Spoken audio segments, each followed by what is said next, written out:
আমার জীবন থেকে 2টা বছর নষ্ট করে দিছে। আমি কখনো আপনার জন্য শান্তিতে ক্লাস করতে পারিনি, ক্লাস থেকে বের করে নিয়ে আসছো। একটা ছেলেকে 2টা বছর অপেক্ষা করানোর পরে তার হাতে বিয়ের কার্ডটা ধরে দিচ্ছে। এটা ইম্পর্টেন্ট কথা।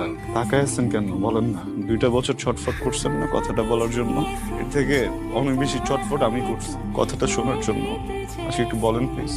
শুনে এখান থেকে চলে যাবো, আমি কোনো সিন ক্রিয়েট করবো না। আমার দিকে তাকান। আমি তোমাকে ভালোবাসি।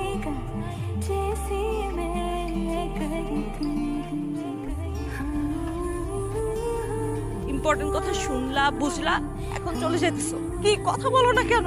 কারণ আমি কিছু বলতে আসিনি, শুনতে আসছিলাম। শুনে ফেলছে। আমি কি করব? বিয়ে করবেন, সংসার করবেন।